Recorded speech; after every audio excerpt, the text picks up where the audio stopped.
What's up, my miners of intelligence and consciousness? I'm Rick Brooks, and this is Rick's Mind.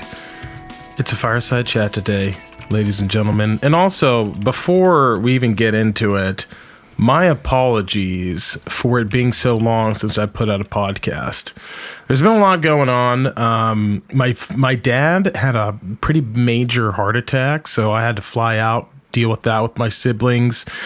John had some life things happen. It was kind of sick for like a full calendar month. He was sick for a while. It was a clusterfuck of kind of bad luck and poor planning on my end. And we weren't able to get these podcasts done. John wasn't able to edit because he was sick and dealing with his shit, and I was dealing with my shit. And so we're back. We're nice back. Little hiatus. Exactly. It was a nice little hiatus. Hopefully back to regular scheduled programming, diving in and asking those complex questions. And but today we want to just kind of kick things off because there's a lot going on in the world. We've got fighter jets shooting down unidentified flying objects or balloons. Who knows? We've got a spy balloon that flew over the United States. We got a fucking chemical disaster that happened on a train in Ohio. What? We basically nuked a small town in Ohio. Let's go, USA. We did. And actually, John, I'll let you kind of take. You've been following this a lot closer than I have. It seems it's quite depressing. But unfortunately, for the people that don't understand, let's get them up to speed with what happened in Ohio on the train. So let me pull up I know the generalities. Let me look up the hard dates. Let's see. So I should have had this open before the show, but welcome to live production. So early last week, there was a train derailment in New Palestine, Ohio, which is roughly, I believe it's about 60 miles or so northwest of Pittsburgh. Huge train derailment. It's a Norfolk Southern line. Which, fun fact, I didn't know until this morning that 7% of Norfolk Southern is owned by BlackRock.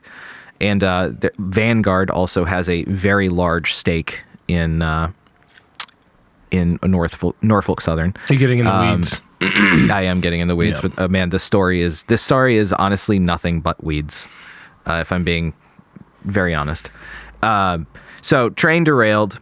A large portion of the train was, at first, they said, chemical, like pressure gas chemical cars holding vinyl chloride, which is a chemical precursor to polyvinyl chloride, which is PVC, plastic pipes, the most common type of plastic pretty much used everywhere in everything. Also horribly toxic and has been there have been several UN treaties that have been attempted to ratify to ban it or heavily regulated it that the United States has refused to participate in. Anywho, so train derails, and at first what they say is that in order to, safely contain the damaged cars containing vinyl chloride, that they were going to do a controlled vent of the vinyl chloride just into the atmosphere. Raw dog the atmosphere with vinyl chloride. And what happened was that because, this was a train derailment, and as you can imagine, there were some fires that had started in the immediate area. They vented the vinyl chloride, and instead of it just venting into the atmosphere and dispersing, which is by no means good for the environment, but, comparably, it's a cakewalk. Instead, it caught fire. And the whole point of this was to vent it to clear the lines and also to prevent larger, very big explosions with, essentially train cars acting as, small munitions bombs with shrapnel and shit. And so it burst into flames, and there has been, now I think it's going on about almost 2 weeks, a uncontrollable chemical fire that at first, like I said, they said it was vinyl chloride, but now it's coming out that there was more than just vinyl chloride that was venting. There was vinyl chloride, there was, I believe, ammonia, and also just straight chlorine gas, too. As things progressed, the EPA I believe federal EPA, I don't believe, has done a whole lot. The state EPA equivalent in Ohio has said officially that the air and water in the immediate area are safe and that people don't have to worry. There aren't, evacuations don't have to happen. I believe the evacuations right now are voluntary. And now it's come out that what actually happened was that when the train derailed, there were options. They could have taken their time. It wouldn't have been terribly long, but taken their time to safely transfer the gas from one pressure car to another and, moving on down the line. Except what happened was Norfolk Southern pressured the local yokel bumfuck police to make a decision and to clear the lines as fast as possible because they had to keep moving freight on the rails because of I can't remember the name of the scheduling system that the railroads use now.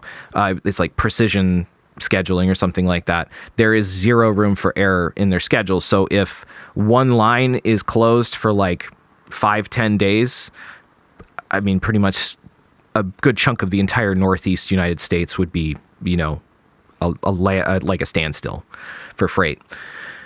So the police then made the hasty decision to vent, and it caught fire. So at no point was anyone with an environmental expert or even somebody with a chemistry degree was involved in this decision. Yeah, and there's a lot of people that are speaking out that have these degrees, and they're fucking horrified. Yeah, I don't even have a chemistry. I mean, I have a year of college chemistry under my belt and a pretty good layman's understanding of chemistry. But like this will be, once they finally get to having the EPA actually involved and they start releasing the actual information and not trying to do what seems like a cover-up, this will be the first ecological disaster on American soil. Like this is essentially going to be like our own Chernobyl. That's strong because in the Gulf, right? There was a giant oil spill that happened. Right, but the Gulf isn't American soil. That's international waters. This is the first one on American territory in the country. Like 3 Mile Island was a radiation leak and was there's Superfund sites and stuff, but not to the like ecological disaster level. Like we're talking about, there's now everything is coming out. People are going home and going back to that area. They're complaining about like having breathing problems. Their eyes and skin are burning. There have been livestock found dead at farms. There's wild animals. There have been fish kills. See, that's what I'm concerned about. Is the thing is, I don't know what's real and what's not real. But I saw a video today of a lady that had a bunch of chickens 10 miles away from where this occurred, and they're fucking dead. Right now, they're saying that.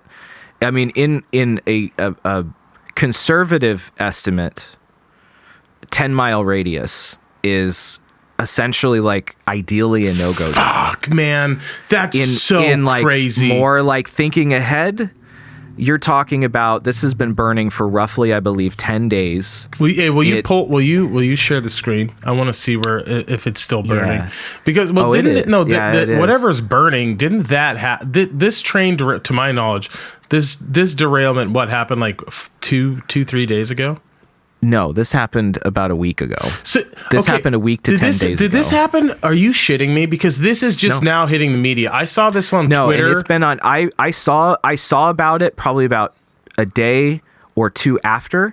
Yeah. Within 72 hours, I saw Twitter, like a lot of tweets from a lot of environmental people about it, but there has been an absolute media blackout. Not until until today. Near blackout. Until today. And even still right now,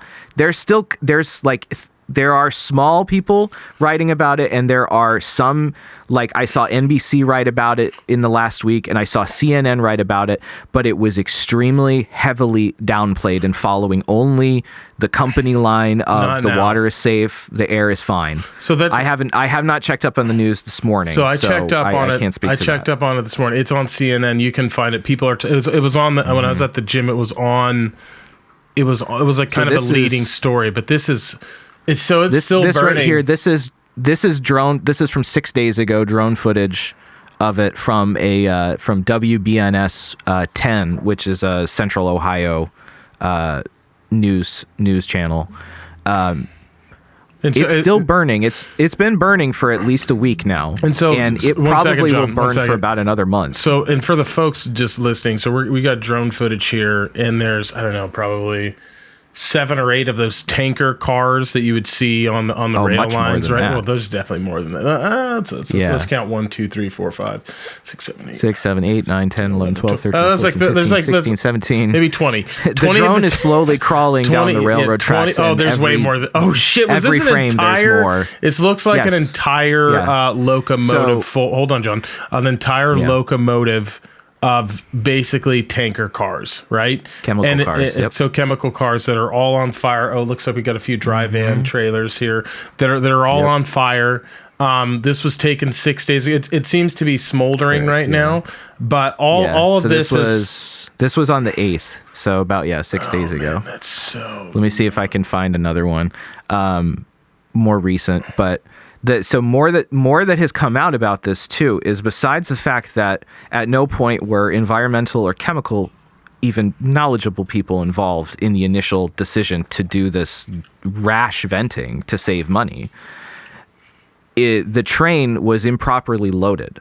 All of the weight was on the back of the train, or the most weight was on the back third of the train. So if you know anything, I mean, you know about freight. Yeah. And I know a little bit about freight from having driven, large trucks. You have to balance your weight, and especially when it's liquid, which under pressure, vinyl chloride is a liquid.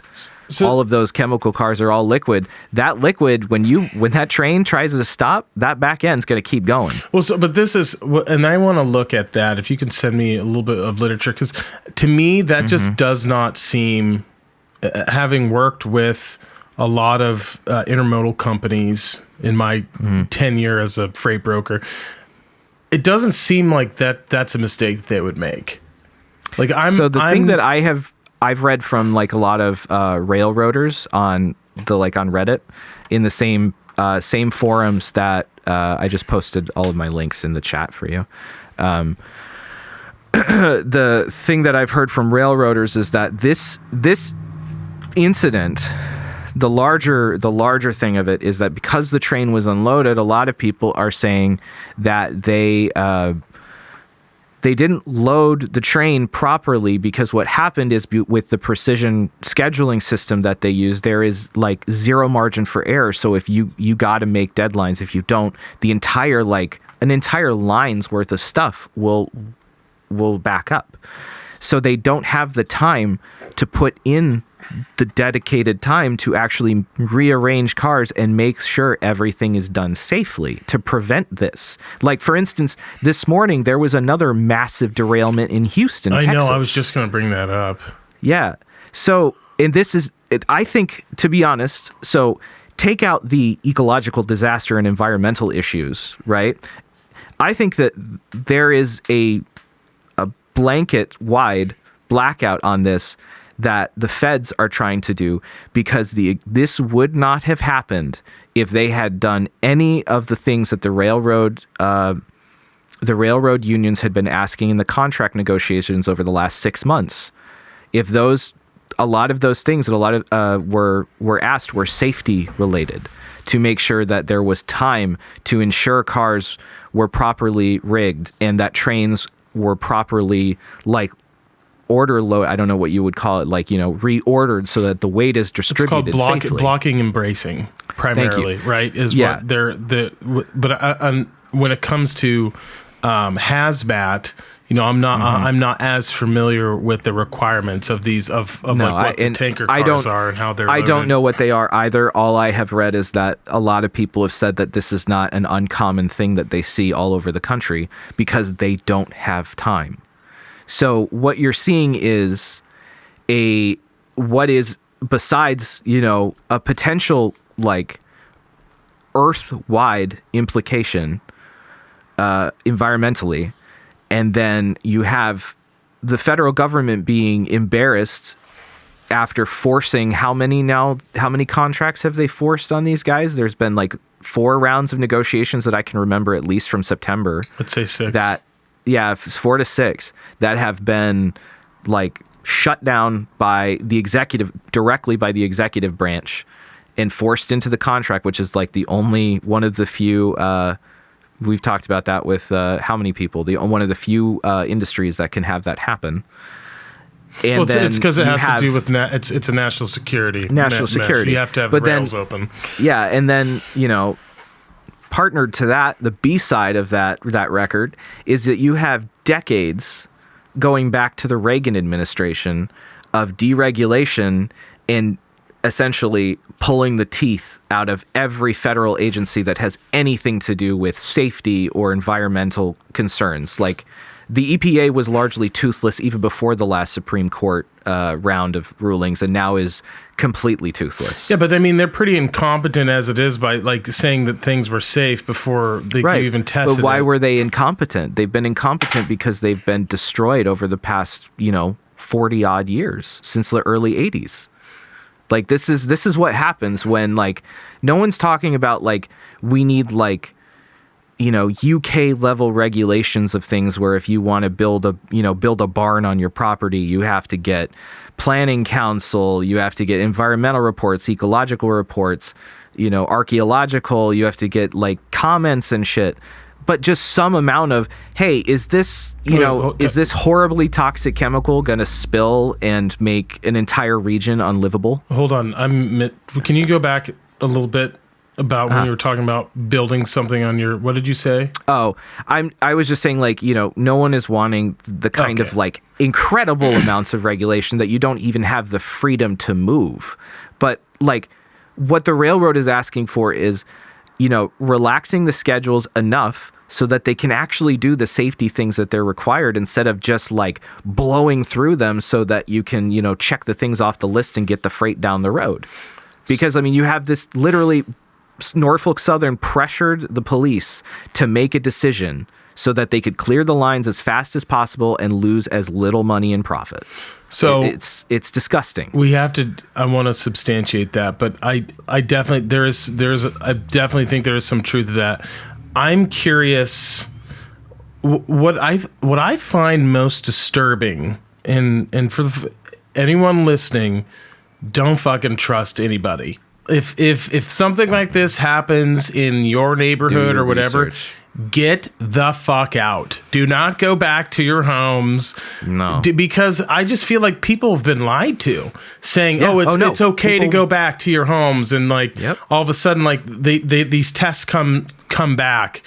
And I think, to my knowledge, and maybe pull this up so we can make sure I'm not talking out of my ass. The tests come back, and it's not safe to be in your homes. It's not safe to be in this area. But you were told you could go back. I mean, the ramifications, probably with cancer. This is seeping into the water levels. Like, dude, this is fucking bad. This is okay. So here's what I know, right? Vinyl chloride, precursor to PVC. Vinyl chloride, when dispersed into the atmosphere as a gas, is toxic, but it disperses, and it's like you can't be in the immediate area when it's happening, but it disperses to non-toxic levels quickly. It's not good for the environment in any way, but it's a manageable thing that if that happens. When vinyl chloride is burned, one of the byproducts of that is dioxins. Dioxins are probably in the S tier class of some of the most carcinogenic substances known to mankind. And those dioxins, aerosol dioxins, are mixing into the atmosphere. And so when they get into the atmosphere, another byproduct of vinyl chloride breaking down in a heat reaction or thermic reaction, I think technically that would be, is sulfur or sulfuric acid. And when that gets into the atmosphere and mixes with water, I'm sure you've heard of acid rain before. I've seen, I haven't found official things, but I have seen many a picture from Reddit and from Twitter of people in eastern Ohio and western Pennsylvania that of their cars and of their houses and things around their house that have been burned by acid rain. So not only are you getting acid rain from this, you're releasing aerosol carcinogens in like unfathomable quantities into the atmosphere. Like, this plume is visible from space. It's high enough that it's in the jet stream. So any of that stuff that falls, it's going into the soil. It will go into the immediate like surface level waters, which will then seep into the groundwater, which will then go into the aquifers. Like, for anyone who isn't super familiar with North American geography or American geography, this is in northeastern Pennsylvania, or I'm sorry, Ohio, right near the Pennsylvania border. The watershed of that entire region of the continent is the Ohio is part of the Ohio River system. So it's the Ohio River Valley. All of the rivers pretty much either flow into the Great Lakes or into the Ohio River, which then flow into the Mississippi River. So we're talking about like contamination on prodigious levels that has the potential to damage an entire geological region's watershed. I don't know if permanently, but it would feel permanent from a human lifespan perspective. Outside of that, I mean, if you're exposed to this, I mean, the common routes of exposure are inhalation through skin or eye contact, and some of the symptoms are going to be, you know, abdominal pain, gastrointestinal bleeding, an enlarged liver. You're going to get pale or a bluish hue to your skin or most of your extremities. And if you encounter in liquid form, frostbite. And it's an occupational carcinogen. Carcinogen, yeah. Thank you. Say it one more time. Carcinogen. Man, I was get all tongue tied. Carcinogenic. Yeah. So it's not good. So everyone's gonna get fucking cancered or intestinal bleeding in Palestine, Ohio. I just know, and I hope not. God forbid. This is gonna be like not even so. Again, set aside the environmental impacts from a human perspective. This is going to be like the size of this. So at around 9 p.m. on the 3rd was when this derailment happened. So this fire has been burning for going on 10 days now. And it's not going to stop for, I would think, at least another 10, potentially another 2 weeks. Also, the human costs of this is going to be like, in the same way that first responders to 9/11 dealt with asbestos poisoning, this is going to be like that times 1,000. Maybe. Like, I mean, think about like just you went to college, you had to take some science classes. Like, those ecosystems are all connected, and we're 10 days out from this, 10, 11 days out from this. There are already fish kills and wild animals being found dead all over that area. Yeah, but I mean, I don't know what to do about that. I also wanted to comment on something just a second. This is definitely not the first ecological disaster in the United States. Flint, Michigan. But of this scale. Of this scale. But like, but this is not the only one. I mean, there's EPA Superfund sites in every state. Yeah. I just want to clarify that. I didn't make that clear. Of this scale, like the most comparable thing I can think is Chernobyl. Because, like, granted, you're dealing with radiation and you're dealing with other types of things, but this has the potential, if they actually handle this correctly, that they might have to abandon an entire town, an entire area, in the same ways that, like, in Appalachia, they've had to abandon towns from underground coal seam fires. I think you're going to have to. I really do. Just to err on the side. Like, I don't know the damage that's been done. I don't think anybody does. I guess what I'm trying to say is this. It's disturbing that this wasn't like reported on when this occurred. I saw it on Twitter and in some of the deep recesses of the internet, and I knew you were all over it, and we kind of chatted about it. And today, and how long? When did this first happen, John? Just so we're clear. The evening of February 3rd. So this happened 11 days ago. 11 days ago. And the fire started within the first day, within the first 24 hours. It's taken 11 days for this to hit mainstream media. Like it's I think the leading story on CNN, and we're recording this on Valentine's Day, so it's only going to intensify, and that's all I'm seeing. And so I definitely think, and there's starting to be some articles about like, were people trying to cover this up? Because that's really what it fucking seems like at this point in time. According to the EPA, the chemicals there were 20 rail cars that were carrying hazardous chemicals, including vinyl chloride, butyl acrylate, ethyl hexyl acrylate, and ethylene glycol, monobutyl, with monobutyl ethers. Yeah, but so these are all like precursor. A lot of these are precursor chemicals to plastics and other petrochemicals, but in their constituent parts, they're unbelievably toxic. Yeah, but that's just what we're finding out now. There's reason to believe that there could be even more chemicals that we might find out about later. So like this, we don't really know how bad this can get, and I don't. And like, go ahead. And I'm not 100% sure. Like I don't know. I think the EPA is involved. I think that. And that's I'm not 100% sure. I think they've been notified by now. They are technically EPA and NTSB are doing investigations. Has there been a cleanup that started? I don't think they can't even start cleaning up, at least on the huge parts of the fire, because it's too dangerous. I believe some of it has started, but I'm not sure about the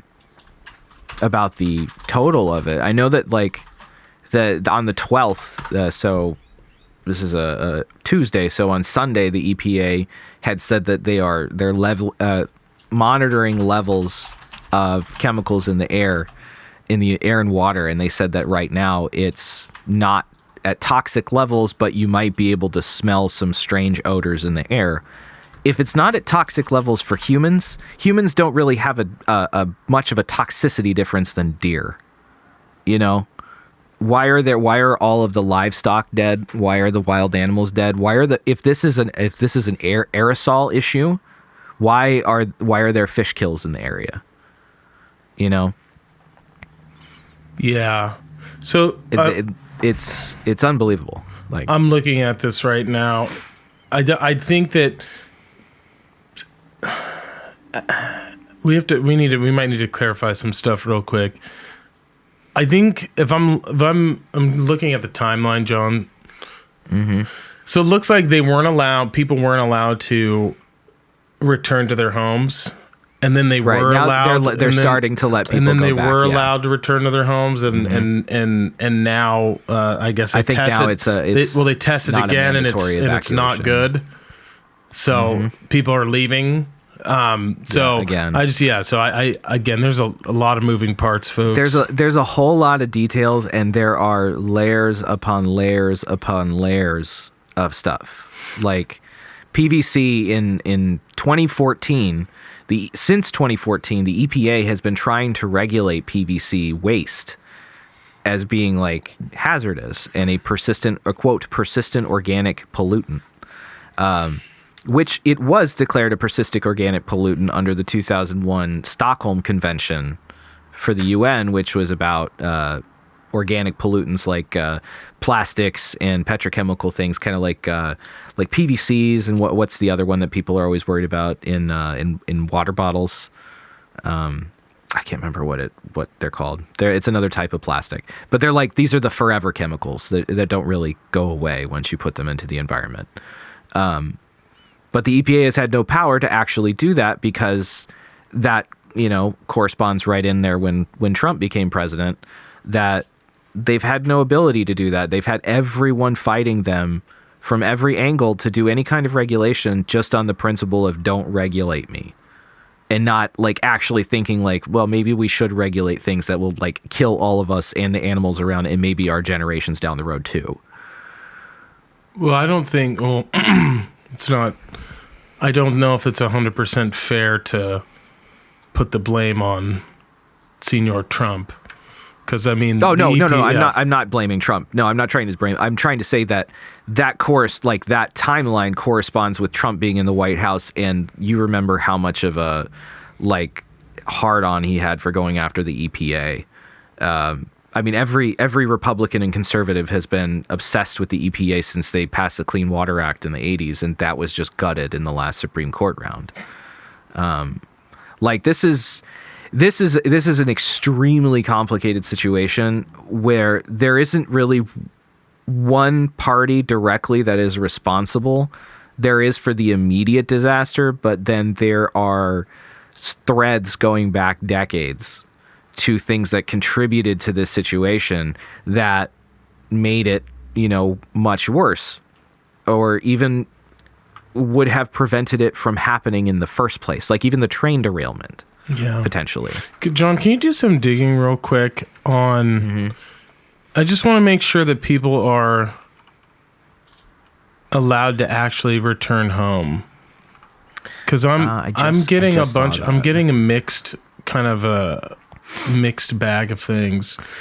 So according to the New York Times, right immediately after the derailment, 1,500 to 2,000 residents of East Palestine were evacuated. The schools were closed for a week.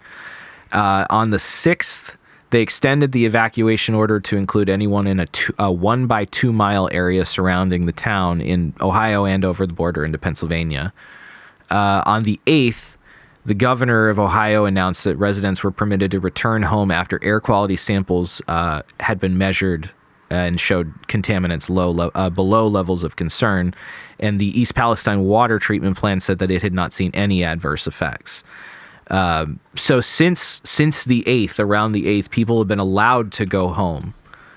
But because the EPA keeps saying that there's nothing wrong, it's fine, don't worry about it. That's so sketch, bro. Let's be real. What ecological kind of like chemical spill like this in the United States has happened where the EPA has been like, okay, everybody, we're fucked, get out. This is not safe. Like the only time they've ever done that is with 3 Mile Island because it was radiation. If I'm living in East Palestine right now, I'm out, dude. I can't. I'm out and I'm getting out for good. I can't trust someone that works for the government telling me that it's safe to go home. I would want independent testing.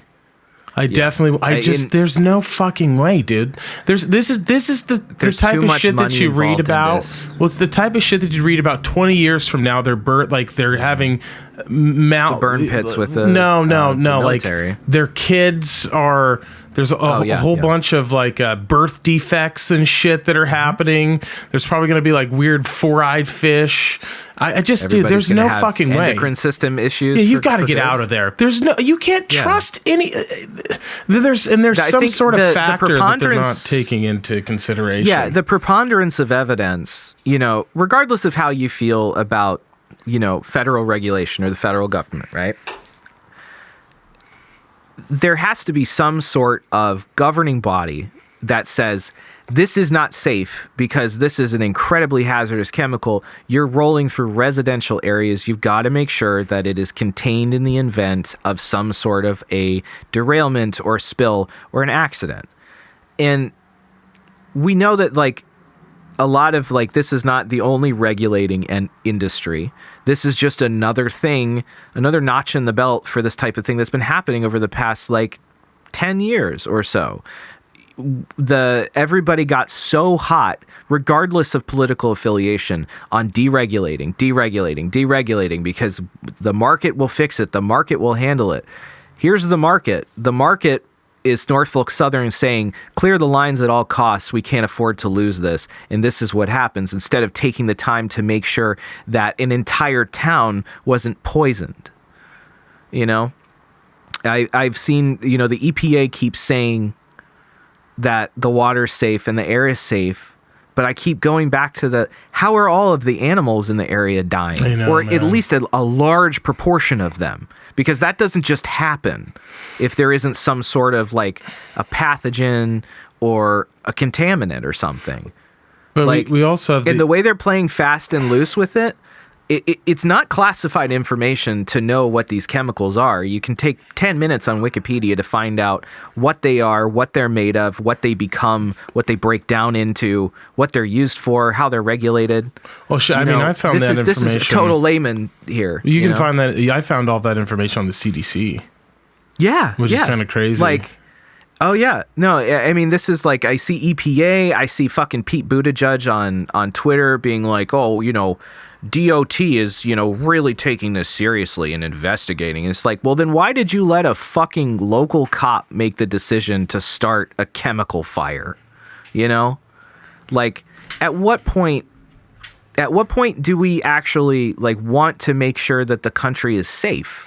Dude, I don't know I really don't know how you stop that. Like, that's, you have to. You stop that by putting having procedures in place that everybody knows and is trained on, that when something like this with this class of chemical that grind to a halt, contain until somebody with a fucking college level experience in chemistry is involved. Well, even like a fucking TA from freshman level chemistry could tell you don't do that. Well, time out. You do have that on all of these tankers.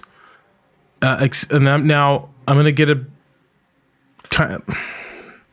you have placards, right? And these are all hazmat shipments. Now I can really speak with a deeper level of knowledge with this over the road when it comes to intermodal, which is essentially on a train, right? Yeah. I'm a little less truck, right? I'm a little less knowledgeable, but there are definitely placards, and there's definitely numbers and agencies that you can call if something like this happens. Like right. In the past, I've had, but just because I've had incidents where I have had a bit of a very minor sort of a hazmat ordeal, and there was a company that I was able to call that came out during a shipment that I was a broker on. There was a company that we were able to call, and they were able to get it cleaned up, and it was great. On a situation like this, you have a cop. I don't know where he gets the information to vent it, or the agency. I'm not 100% sure, but things go wrong. It's like it's if I'm thinking about it, it's kind of one of those like Murphy's Law. Like everything could have went wrong definitely went wrong. So, and the way that I'm looking at it is like, I don't necessarily blame the local police. Right? They're out of their depth on this. The issue I have is that, okay, so this happens. Obviously, local police are going to be the first there. They need to contain, and then they need to run it up the flagpole real fucking high and fast. Because this isn't just like, a little spill. This is a huge spill. And also, the company involved that's trying to, move this along down the road so they can get back to business is a $5 billion a year company, Norfolk Southern. So this isn't some mom and pop outfit. This is one of the four railroad companies there are in the United States, something like that. Yeah. Or major ones at least. There's only like cleared, 4 or 5. Yeah, they wanted this cleared fast so that they could minimize loss. This is all just a money thing, and it's just disgusting. This is more of the issue that you see with that I preach about constantly on this show and everywhere, is that you keep going back to the fact that there's nothing to check these people from doing whatever, because it's not like just a thought. There is concrete evidence and like a litany of practical examples of them prioritizing profit over everything. And when you have nothing but greed fueling what you do, you will put everyone at risk to make sure that your bottom line is done. And that's happening in every industry because everything's owned by like 60 companies or less. So they're definitely part of the big 8 of the railroad, like the major railroads in the United States. Mm-hmm. The one thing I think they have the lines, they have the rights to the lines in the Northeast. Oh, for sure, yeah. And then there's Union Pacific that's out west, but they don't want this to happen. Like this could essentially put them out of business forever. Yeah, and to be honest, it wouldn't be a bad thing. Well, it would be a bad thing. I mean, it would be a bad thing for a lot of people, but in the grand scheme of things, it would be good to have. It would lead, I would think, to a massive shakeup in how intermodal transportation is handled in the United States. That could lead to like a lot of things that need to be changed. I mean, yeah, I can't speak to the safety and how the blocking and bracing and I can't speak to the ins and outs of what the schedules are on the tracks, but I'm sure that the one positive thing is there's going to be changes made, because stuff like this, it can't happen. This can't happen. Like this is going to displace it can't families. even happen once. This is going to displace families. It's terrible for the environment, and who knows? I don't know. I definitely think we're going to be feeling the ramifications of this for a long time. This is going to be one of those things that in like 25 years, when stuff is declassified or more information comes out after people involved start retiring or dying or anything like that, that there's going to be some big shit. I think. Oh, dude, because there's so much of the shit getting covered up right now. None of this adds up, right?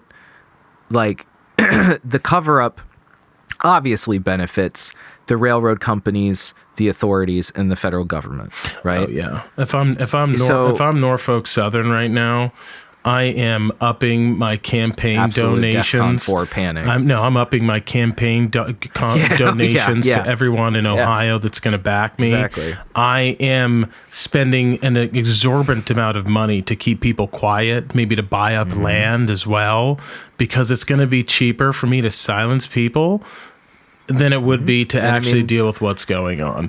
Anyone the railroad companies are like essentially a limb of the federal government, or actually a better way to put it is that the federal government is a limb of the railroad cartel. Well, I don't know if there's like these companies they're transportation companies. I know, sure. I mean, I'm not talking about Joe Schmo freight broker in bumfuck Oklahoma. I'm talking about like on the top end. I know, but I mean, essentially, like, they're.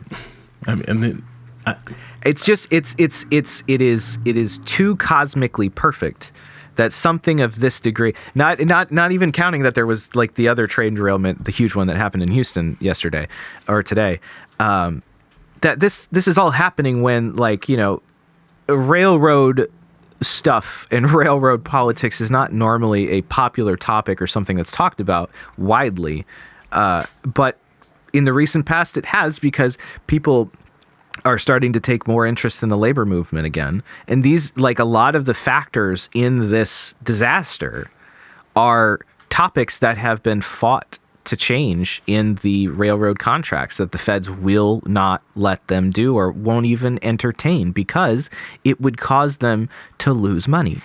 Not a lot. It wouldn't be the end of the world, but for maybe a couple years, their profits might be down like 15, 20%. And you can't do that with shareholders, because if the shareholder sees you're losing 20%, they're dumping their money out.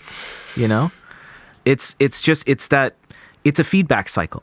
I think that this is probably gonna have shit changed. Like I hope feel so. like I really hope so. And let's actually look. Let's see. It's interesting too, because like I didn't know this until last night when I was doing like trying to get like a lot more research ready for the show for this. I didn't know this, that 6% of Norfolk Southern is owned by BlackRock, which is the, there's BlackRock and there's Blackgate.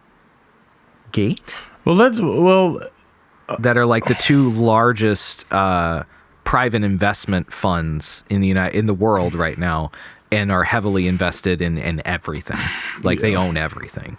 And not just they've got money in it. They own significant portions of like everything that matters, including single family housing. Yeah, but before we get too far into that realm, we also need to talk about their stock price is still doing pretty well, boys.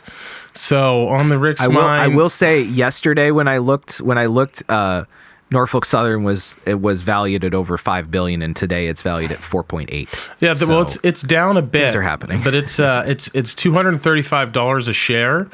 I feel like that's it's going to be a good buy if it dips below the 200. I feel like that's going to be. So here's your three largest shareholders in Norfolk Southern. You have Vanguard, which is another massive private equity firm that owns 8.01%. You have BlackRock, which owns 6.8%, and you have JP Morgan Chase that owns just about 5%. Like, those are three of the worst companies in American history in terms of their activities and JP Morgan Chase just basically launders money for every drug lord in the world. I mean, tell me I'm wrong. I don't know. I don't know. I literally don't know. I don't know. I'm just looking at. I'm sorry. I'm so focused. It's astonishing. It is astonishing, but I mean, it's a good bet. You would want to have. I mean, this I'm not talking portfolio. About like. Oh yeah, I mean, here's the thing. This is part of the reason why, when you don't have regulation, is because when people deregulate stuff, they're like, well, they're not going to do things that would be horrible and immoral.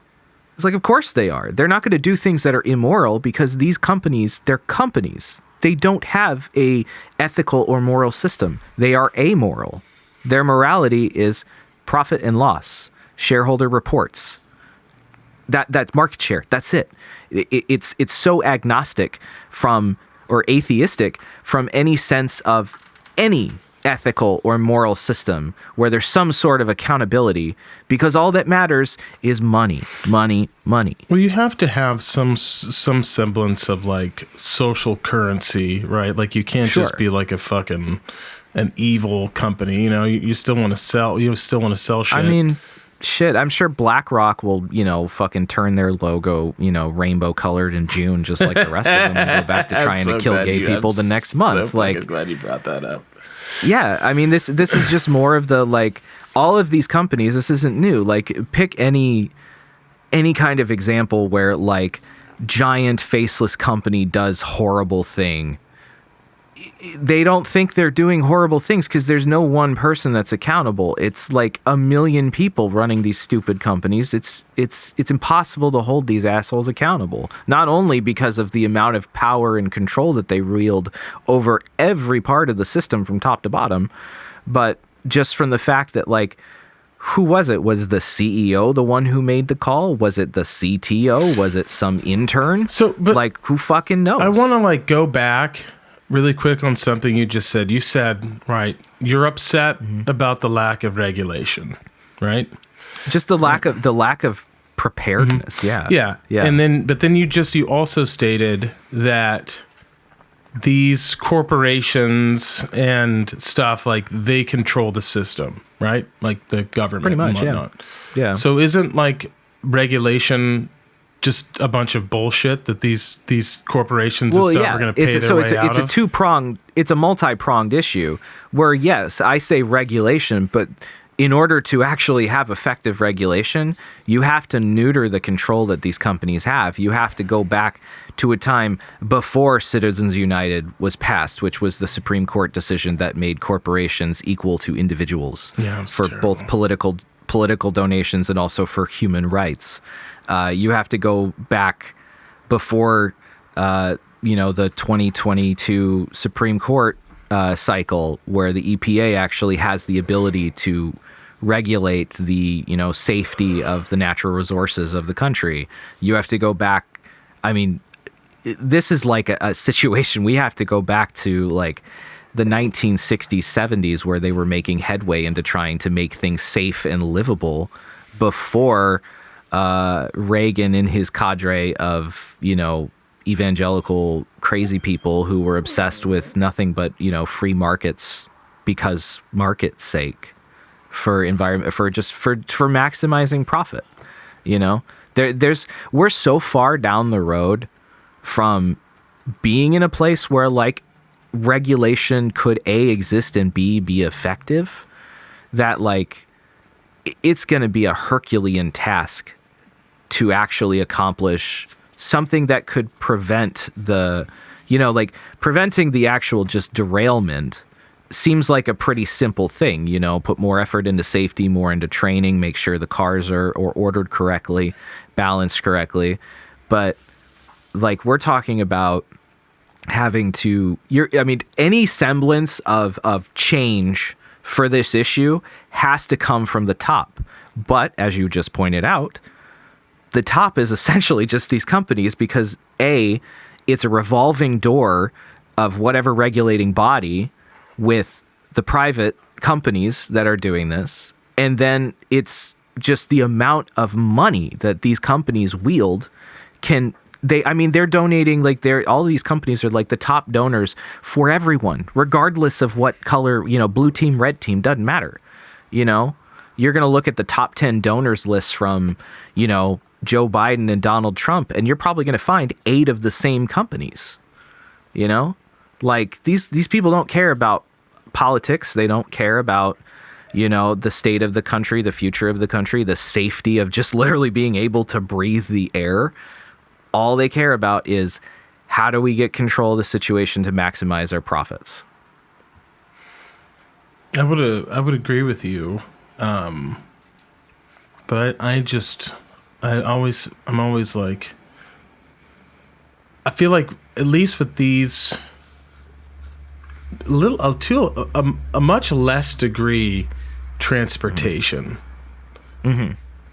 If you really think about it, transportation companies have probably the most power. Mm-hmm.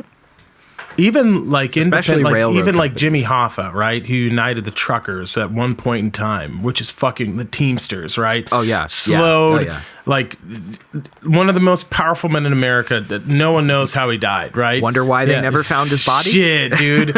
Which is crazy. But like thinking about it, like transportation, especially rail companies, they have a lot of power. Oh yeah. They have quiet like near power monopolistic behind. power. Oh, they definitely are. There's only 8 of them, I think. And I'm pretty sure that I want to say that I know that there are like 4 major ones. No, there's like 8. And there's 8. It used to be more, but like places like there's Norfolk Southern. There's BSNF, Canadian National, Canadian Pacific, CSX. Mm-hmm. Yeah, CSX, so Kansas Southeast. City Southern, which is small, and then Norfolk Southern. Those are the 2 smaller ones. And then Union Pacific. But a lot of these companies are owned by parent companies. So like the Western railroads, I'm pretty sure Union Pacific is owned by the same company that owns the Santa Fe railroads in the Southwest. I don't know if there is a Santa Fe railroad, buddy. Let me pull this up. I mean, there was, and then it got bought by somebody and, became like, Santa Fe, blah, blah, blah, blah, blah. Oh, I would need a different tool to actually Yeah, I'm looking it up. Find this. Let's see. We need we got Hoovers. You might have to search on Hoovers. Hoovers? What? It's a business. It's a different tool. Oh, okay. So the major operators in the United States are Amtrak, which is the federal government. Yeah, fuck them. BNSF Railroad, Canadian National, Canadian Pacific, yes. CSX. I just Union. listed this for you. Yeah. Yeah, and I'm pretty sure I remember reading about this. Here we go. So they have BNSF and Union Pacific are the same company. They have a duopoly on the Western, Midwest, and Southern United States railroads. Yeah, that makes sense. So, like, there's an insane amount of what? So wait, say that one more time. Did you say Southern Pacific? So BNSF, the Canadian National, and Union Pacific are a duopoly. They control basically all of the lines west of like Illinois. Yeah. So, like, we don't really have, for a country that preaches, like, free market, this is nothing new either.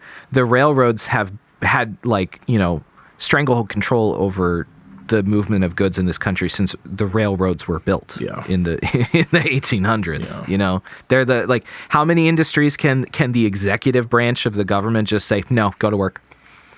Oh, but there's with a good reason, though.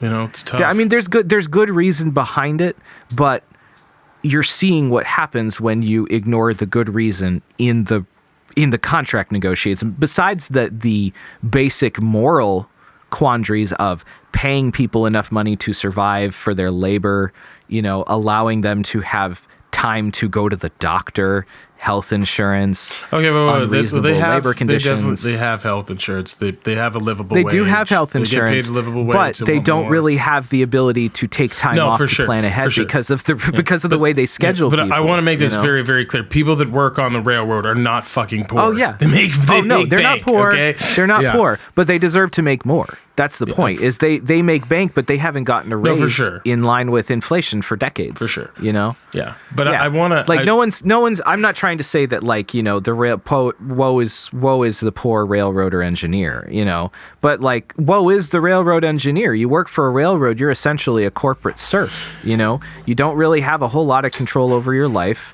You got to go to work when you go to work, and I'm pretty certain that in that whole zone that there are levels to which, like, there are the haves and the have-nots, and there's a good portion of, like, your kind of, like, working class railroaders who are the engineers that drive the trains and the ones who work in the yards and load the cars, arrange the cars. We're John. We're so far. We're so far in the weeds. We have to get out.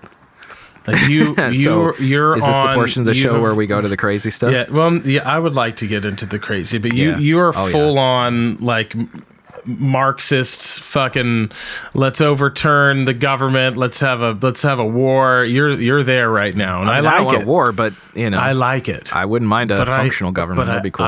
Well, dude, you need to. I need you to come over to anti-government side more. Oh, I am anti-government. You're more of a... But anyways... I'm anti-government, but I also want the government to exist to make sure that a major corporation doesn't, poison a state. That's not going to happen. This is not going to happen. In a whole lot of the world, it doesn't happen as much. I mean, so maybe. There is something to be said for some amount of reasonable regulation. I mean, maybe not. But then you have these other governments too, like like the Germany that cozied up to the Russians and they're fucked. And then you've got Canada, which everyone seems to like to point to, but like the guy that's up there is kind of real fucking tyrannical and is violated liberties and frozen assets of people. So it's all here. Here's it's shitty. There's not really a good country out there. There isn't, dude. There isn't. No. There's not a good country. All governments are bad. Maybe Peter Thiel will get his sea land and we can go live on boats in the middle of the ocean. One more time, Peter. Peter Thiel is obsessed with it. I mean, you know who Peter Thiel is. Yes, I do. If you don't know who Peter Thiel is, he's an incredibly wealthy businessman, like one of the top 50 wealthiest people. He owns it's a security company. It's not Theranos. That's what I wanted. It's something, when you hear it, you've heard of it. It's a big government contractor. They do a lot of security software. They're essentially kind of like a private arm of the CIA. But he made all of his money in tech venture capital. Like he was the other guy, the actual one who started PayPal, not Elon Musk. That's right. He and a lot of other libertarian billionaires are obsessed with this idea of seasteading, where because all of the land on the earth outside of what's been treated, as non-claimable, like Antarctica, is claimed, that the idea is to build essentially floating cities in the middle of international waters where they can, live their unregulated Ayn Rand libertarian dream. I'm surprised you haven't heard of seasteading. I know of Peter Thiel, and I've not heard of seasteading, and I think that's something we're gonna have to look into. It's kind of crazy. It doesn't look fun. Palantir is the name of his company. Sorry. Really? That's right. He's the chairman of Palantir, the president of Clarium Capital. He's a partner in the Founders Fund, and he's the chairman of Valor Ventures. Oh, that's interesting. I'll have to check this out. In another capital. He's an odd bird. He's got a BA and a law degree from Stanford. He's hyper conservative and Republican, but he is also he's gay. Gay. Yeah. Yeah. Which he didn't. So in his defense, he didn't come out publicly. He was outed forcibly by the website Gawker probably about 10 or 15 years ago. But I think there's definitely like a lot of gay conservatives. Oh yeah. For sure. Oh sure. But he's safe because has more money than God, so no one can touch him. And he's part of the group that's buying up housing and stuff in New Zealand. For the run away from climate change and stuff. Yep. Oh yeah. Wow. But hey, when you've got $7.19 billion, who gives a shit about gay rights? If you're gay or not, they can't touch you. So it's just another billionaire who deserves to be a head shorter. He's I don't know. I'm not as anti-billionaire as you are. I'm not anti-billionaire on the principle of you got $1 billion. I don't care. I'm not anti-wealth, I'm anti doing bad things with your wealth and accruing wealth through immoral and unethical means. I'm not like, just on principle, like the millionaires and billionaires need to be taken down. It's more of like, if you've got $1 billion, you're fine. Step the fuck out of politics and let the people who it actually affect, run the show. Yeah, that's tough. I don't know if we'll ever see that. But in another news, aliens, dude. Aliens. I came prepared. I'm ready for the crazy part of the show. Did they shoot down 2 UFOs? Allegedly, Sunday, they shot down an octagonal metallic shaped object with no visible signs of propulsion and strings hanging from it over Lake Huron. Dude. Like it was the Air Force, the U.S. Air Force, and so NORAD was tracking it. On Friday, it was tracked as, I don't know, I can't remember if they said it was moving or it was just floating around. All they said was sensitive military installations. And what I know of the military in Montana is that is where the stealth bombers are stationed. And there's a hell of a lot of nuclear silos and shit. Nuclear missile silos and just like weapons storage because there's fucking nothing in Montana. Yeah. They said that they shot it down, but so far the only people, they've done press conferences and everything, but they haven't found anything, and it's awfully fishy that the official word as to why they haven't found it comes from, I can't remember her name, I can look it up. She's a U.S. House Representatives member who is also a former CIA employee, that said that choppy water in Lake Huron was preventing the recovery. Yeah, this is fucking bullshit, is what it is. Yeah. So this goes back to the Chinese balloon thing last week, or a week and a half ago. Just I think so. So here's, I guess let's cover the order of events, right? So a week ago, so let's get dates. Today is the 14th. On the 3rd, around the 3rd, China detected a metallic unidentified object off of their coast in the South China Sea, and they tracked it. I don't think they engaged it, but then they lost it. And then on the 5th, there was another spherical metallic object with no visible signs of propulsion detected over Alaska. They tracked it, and then I think they lost it. And then the 10th, which was this past Friday, they believe this same object that was shot down over Lake Huron was over Montana. And then Sunday, they allegedly shot it down. And so what I have heard, or what I've read, is that NORAD said that after the Chinese balloon thing happened, they didn't detect it because that balloon floats at 90,000 feet, which is essentially the edge of the atmosphere. So it's like basically in a low Earth orbit. Mm-hmm. Most radar doesn't go that way. But the reason they didn't detect it was because the radar was calibrated to not detect things at that size or at that height. And so after that, NORAD said that they they quote took the filters off of their radar, and suddenly now we're detecting all these very small, very fast moving things all over the place.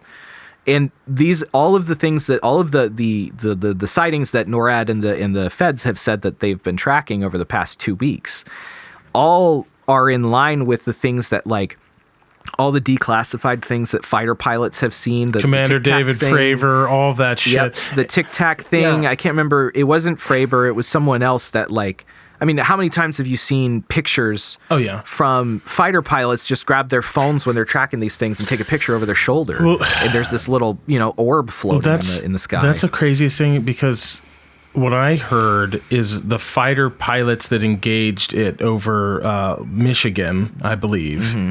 Lake Huron. Yeah, Lake Huron. So north of Michigan. And then the other crew that engaged it in like Alaska, the Alaskan-Canadian border, they had differing accounts of what the object was. Some of them were like it was a triangle shape. Some of them said octagonal. Yeah, some said octagonal. Some were like we could. They all agree they couldn't see the type of propulsion.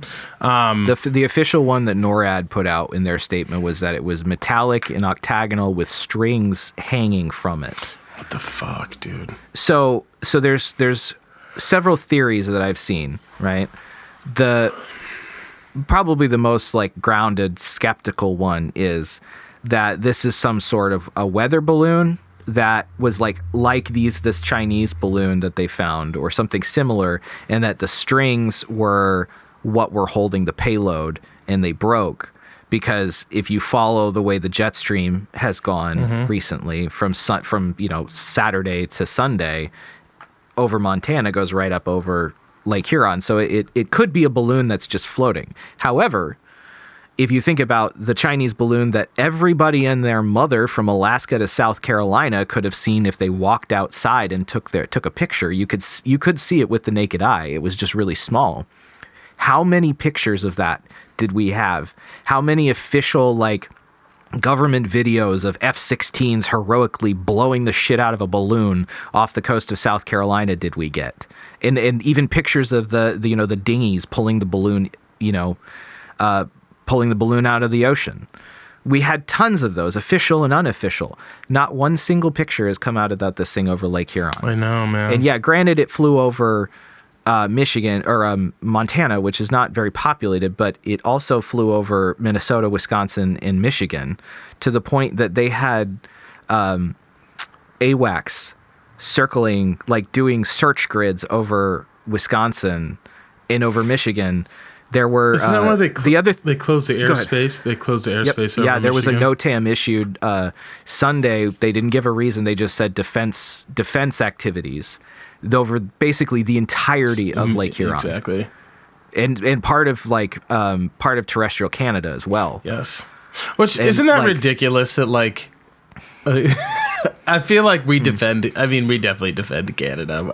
I feel like we just operate NORAD, with impunity over their space. I mean, NORAD Okay. is part of is Canada and the United States. Okay. I think I'm pretty sure that they, in terms of operations, they equally handle everything. Okay.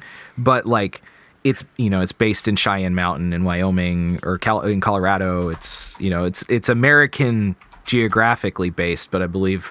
Especially when stuff, because the the one in Alaska that they tracked, it was initially intercepted by F-16s, and then the Canadian Air Force joined in following when it crossed into Canadian airspace and took the lead.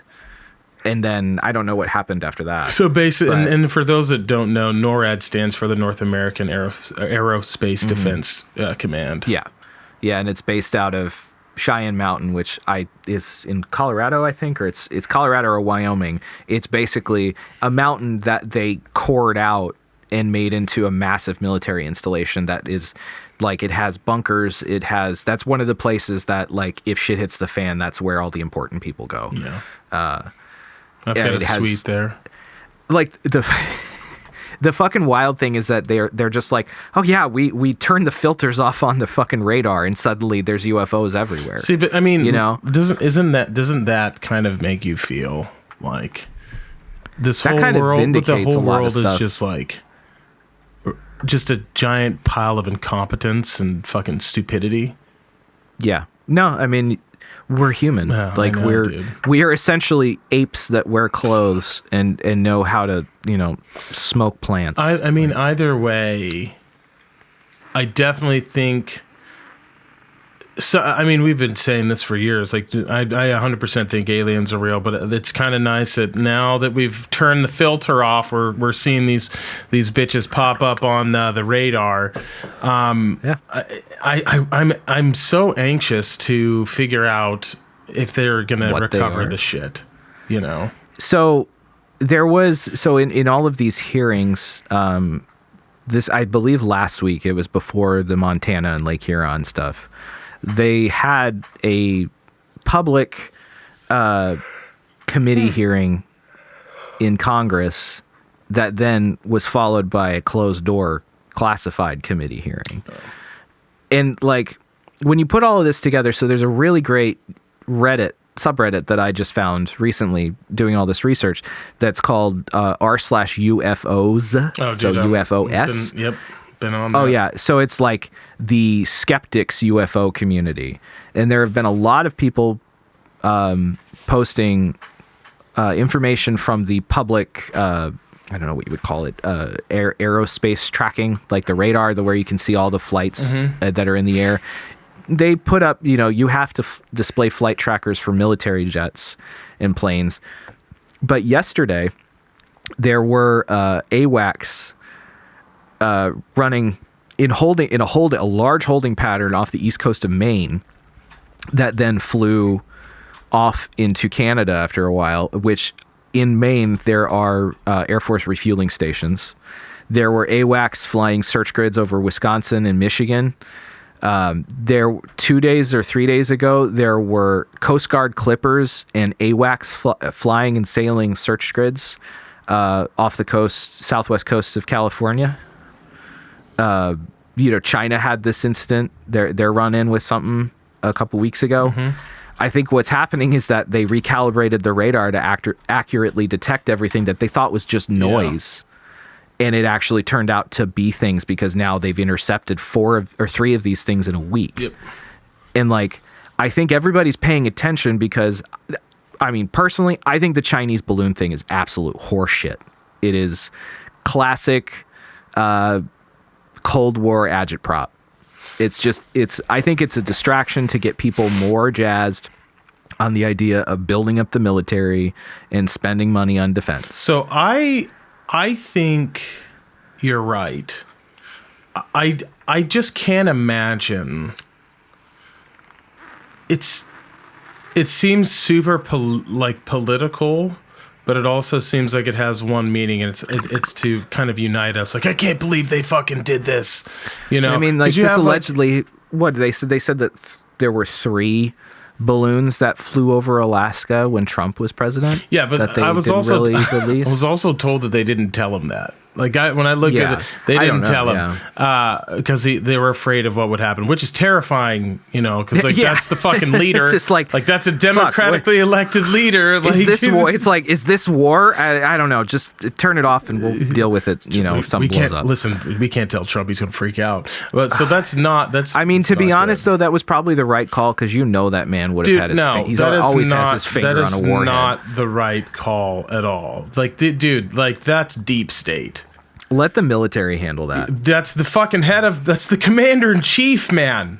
Like, the thing is, remember who the commander in chief was at the time. Either we subscribe to he was democratically elected, and this is what the people want, and we should tell him, and he should be consulted and talked to by different generals and whatnot. Like, whereas not telling him not telling him was a bad idea. Yeah, no, that was dumb. Kind of that was crazy, fucking insane. Not surprising to me. I don't know. I don't know whether that's true or not. I don't know. I hope not. Probably is. Probably is, but who knows? But like, I think honestly, like, if you look at like a lot of just the, what was it like? So here's the most grounded skeptical take I can give on this, right? you look at all the history of UFO sightings, right? When they first started, everybody was like flying saucers, flying circles, metallic objects, whatever, right? Correspond that with what was the like, now we know, 50 plus years on, what was the experimental aircraft that were being developed? Yeah. The Nazis were developing experimental aircraft that were, induction, or what would you call it? Like hovering aircraft that jets, were man. flying saucer. Well, they were flying saucers, right? And then the United States tried to do that too, and we did. But then over the course of time, all of the sightings turned to like flying triangles and shaped lights, wing-shaped lights. And then what came out about 20 years after that? The stealth bomber, right? Now, not all of those obviously are that, probably, but I bet a good portion of them are, right? So now you're seeing like all of the most consistent things I've seen, at least in my research and just seeing random stuff of sightings, has been metallic shaped like orbs, or spheres or cubes, or like the little pill things, right? All not showing any visible signs of propulsion.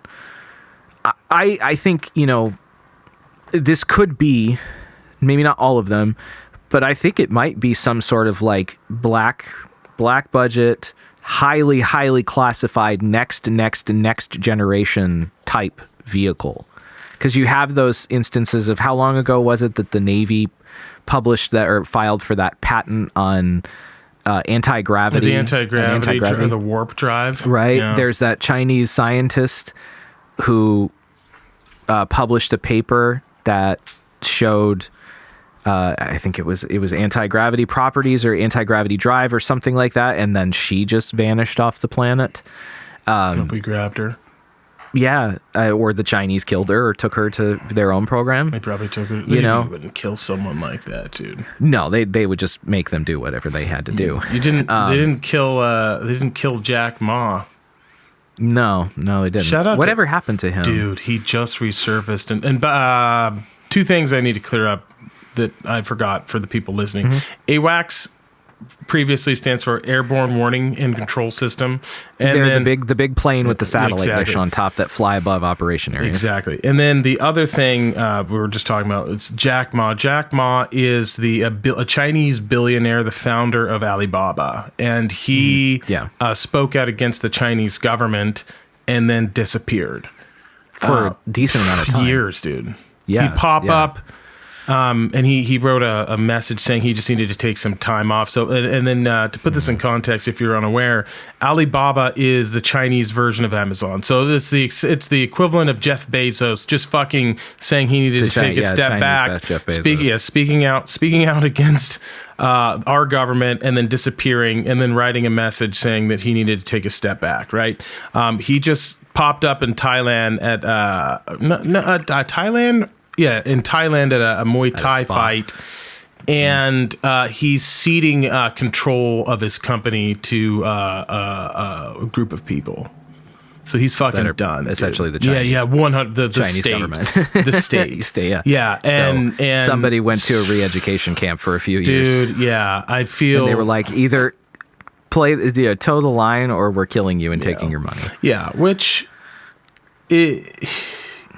is interesting. Outside of all of this, our diplomats, the Chinese and American diplomats, have met for the first time since all of this shit popped off, and they're having some pretty intense meetings. Although Biden did cancel a trip to China when the balloon thing happened. Shit.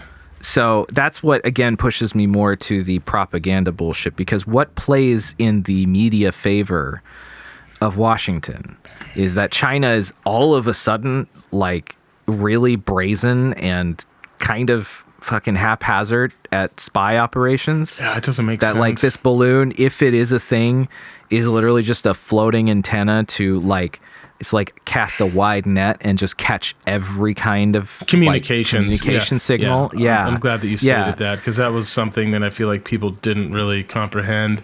No. But the thing is like, why would China send a balloon, right?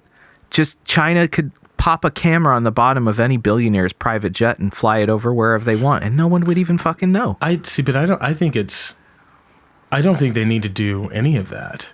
No. Like they already have. China probably has they're already they're backdoored into every system. I feel like they've pretty much invested. I mean, it's depending on how conspiratorial you want to get. Like Mitch McConnell owns a shipping.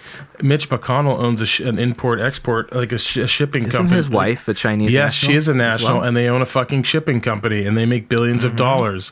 And if you know anything about the Chinese government, the state's involved in everything. So the contracts that they're awarded to are awarded to his company come from the state. So that's some sort of fucking leverage. That's a conflict of interest, right? You can't fucking trust him.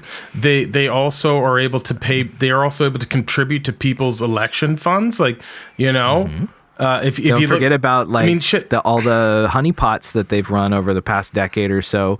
That there was a California congressman that was found to be a Chinese asset after being wined and dined by some, conventionally attractive Chinese agent.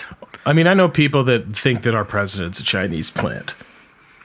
I don't think he has the mental facilities currently available to him. Wow, dude, you think that Biden he's been gone? He's been showing signs of advanced dementia, advanced autism, advanced dementia / Alzheimer's. 10 years. This is so Alzheimer's. crazy. Yeah. You can see the way that he walks. Like Trump also showed a lot of signs too. The way that Trump always walked and stood, where he stood straight up with his hands back, slightly leaning forward, kind of like a penguin. That is a classic sign of neurological issues that stem from Alzheimer's, dementia, or like my dad had issues, mobility issues. He had a stroke, and for a while after, he had a lot of issues. Biden's gone. I don't think he's been. I think he's in and out. Obviously, like most people that are of that he's on condition. On so many fucking drugs, dude. Oh yeah, and look, why would Biden was, he was somewhat of a shrewd politician, considering like he has statements on the record from being in Congress when there were Jim Crow laws. Like he's been involved for decades. Why would he pick Kamala fucking Harris? Nobody liked her. And she was his enemy. Like there was a whole debate that was literally the two of them at each other's throats. That made no sense. It never has made any sense other than just like, oh, well, but I mean, look at like every person they place is a token, right? You have her. She's the the first woman of color vice president. There's numerous administration officials that are qualified. But you can't ignore that as a possibility, given how they're liberals. That's how liberals operate. It's all representation and just, fluffy do-goods and no actual teeth or substance to their change. Well, I love that you are now convinced that Biden might not have all his mental faculties. I've been convinced. Since he was running for president. I think that the Chinese plant thing's maybe a bridge too far for me. But I don't think that's realistic. That would be such a big operation. With the Hunter Biden thing and the laptop and all that bullshit, it's kind of like, maybe. The Hunter Biden thing, I think is just Republican operatives. No, that's pretty factual, man. Like, look into that. Oh, no. I know it's real. I'm saying like the evidence that's on that was real. Like, I mean, that Hunter Biden is just, out smoking crack and living his best life, right? But that's not fake. I'm saying the whole brouhaha that came from it, that was a Republican agitprop, essentially against Biden. The brouhaha is these fucking news media outlets and tech companies banning the story from propagating, actually doing that and then giving fuel to people that are very conspiratorial minding and proving them correct, and then having them that's the problem. It's not a Republican No, I'm not saying that there are not valid concerns that come from that situation. Like the fact that Joe Biden got his son a sweetheart deal when he was vice president, pretty big deal. But also everybody in government at that level does that. Like, Trump became president, and suddenly every member of his family had practically a cabinet position. That's so crazy. You know? Yeah. It's like you get in, you get your bag, and you get out. Like, that's no one's gonna, like, no one, I'm not shocked. I would hope most people aren't shocked by that. You know? Well, it's horribly unethical and illegal, but I'm not surprised they're doing it. Yeah. You know? It's like how everybody was like, Trump had documents, classified document in his home. Yeah, Joe Biden had a hobby of apparently storing them in his garage next to his Corvette. So you know? crazy. So did Mike Pence now. Like, I think this is going to turn, it started as a thing to go after Trump, and now it's going to backfire, and it's going to show everybody, all these fuckers do this. Yeah. They all play fast and loose with this. And plus, brings up the fact, everything is classified now. So, like, you sneeze, and someone says you sneezed, that's classified. I know. You know, you need clearance to see that. You know? I Like, don't even know. It's just a fucking yeah, I mean that is a big mess. issue that the amount of classified documents has increased exponentially over the recent past. That it is difficult to operate within government without having some basic level of top secret clearance. Yes, but what I'll back to the thing. There is a bit of a bias because, like, on your end, because like that's terrible. And what do you mean bias with regard on to the Hunter Biden? Like, kind of like the fact that store was suppressed. Like, oh yeah, like it's horrible. That's It's terrible. But how is that any different than any other scandal that has not happened? Look at the different issue, but kind of not. The Panama Papers, right? That came out that journalist was killed. I'm unfamiliar with this. So the Panama Papers happened like within the last 5 years. I don't remember who wrote it, but it was basically someone got hold of the ledgers for a lot of the offshore bank accounts and banks in Panama, and showed where all of the billionaires were hiding their money, how much, where they were moving everything. And there were direct connections to a lot of very powerful people. For sure. And then that journalist turned up dead, I believe, in Malta. Damn. Shortly after. Dude, I didn't even hear about this. Yeah. Oh, yeah. You got it. If you haven't read about the Panama Papers, you need to. Yeah. I want to look into that. You know, so I'm not saying that this is wrong. It's terribly wrong. It's horribly illegal. But they don't play by the rules. They make the rules so they can choose to enforce them on themselves or not. Oh shit! You know? Someone made a movie about this too. Sorry. Yeah. Oh, it was a big deal that didn't get as much press as it should have. It got a lot of press, but it didn't. Nobody got taken down because of it. It's like, I think it was like 2018, 2017. Do you think? You know what else is surprising to me? So we have the flight logs of Epstein, and they're not going to release that. How has that not leaked on the internet? Like, anonymous. 2 former presidents were frequent flyers. But it doesn't matter. You're not like, hear me out. It does matter from a standpoint of that they were doing it to have sex with I understand girls. that, but you just listen to me. How is that not, like, is this a digital copy or something, or is it just like a fucking print? What I'm trying to say is how is a group like Anonymous or some sort of hackers collective, how has this not been fucking outed yet? Like, where is it at? Like, I don't know. Be like, I mean, it's the same reason that you know, when Jeffrey Epstein killed himself, that his guards just decided to, you know, take a break, and the surveillance cameras that also monitored his high security cell just didn't happen to work then, and then they started working after he was dead. You know, because I mean, it's very simple. The people in power that actually have power, we're not talking about, like, you know, Pete Buttigieg, you know, the Secretary of Transportation. We're not even talking about the president. We're talking about the people who have actual power, the people who have, you know, control of corporations that have, you know, it's like Spectre from James Bond, honestly.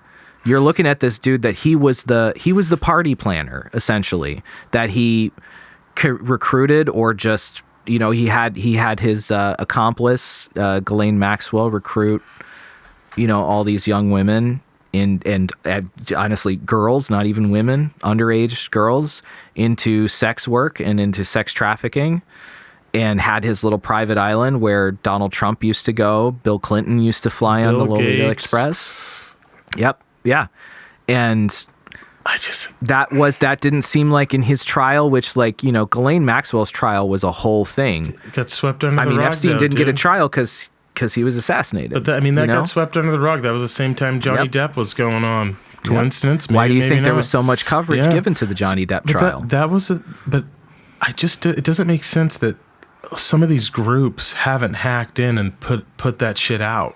They may not be able to. Don't forget that the reason that the biggest hack that has happened in U.S. government was not because, you know, some script kiddie in Russia, you know, backdoored their way into their operating system and just found some files. They had a person literally in the building copying files and burning them to a CD. Yeah, but that's why, because the security infrastructure that especially the CIA, the NSA, and all of the other alphabet agencies that handle like spying and spooking, their computer security capabilities are on another level. They have to be. That you can't just simply hack in. You have to have access. It was classic old school social engineering that got them those files. It wasn't just digging through a web server somewhere. And it makes sense.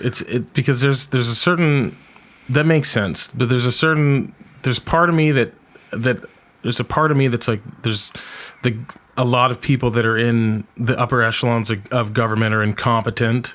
But then if you think about like security and code, and I feel like a lot of that is probably not. It's probably fucking written by AI anyways right now or something. Yeah, it's getting that way. Yeah. But also think too, right? A lot of the, you know, the higher ups, you're not talking all the people that run this stuff are like the old phone freakers from the 60s or from the 80s, like the kids in war games, you know. These are government officials who have been middle management forever and were put in charge. We still haven't really aged out enough to have the people running security infrastructure to be intimately knowledgeable about the use and design of computers and networks. You're getting close. By the time Gen Z is, you know, 2 generations down the road and they're the ones kind of starting to run stuff, then I think you're going to see more of everybody has experience in computers and everybody's baseline knowledge of, you know, information security is much higher than it used to be. Yeah. But I mean, these are still people that are, you know, peepaws and meemaws that are, you know, can't figure out why their browser is Internet Explorer and not Chrome anymore. Yeah. You know, like it's in any instance of IT in computer security, your weakest link is the user every time. Yeah. Because someone will write their password on a sticky note and put it on their monitor, or someone will put it on a note on their phone that's not encrypted or something like that. Yeah.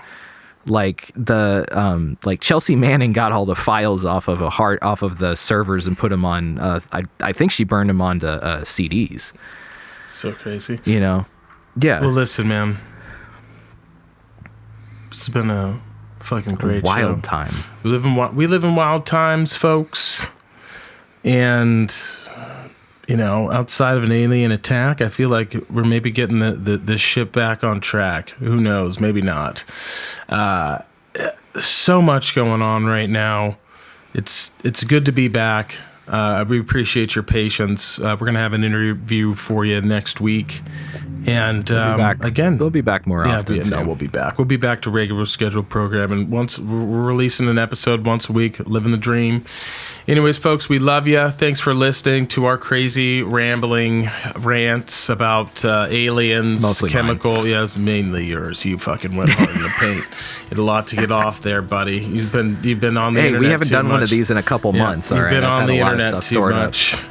Always. But life's good. Love you, folks. Thanks for your patience. We'll be back next week.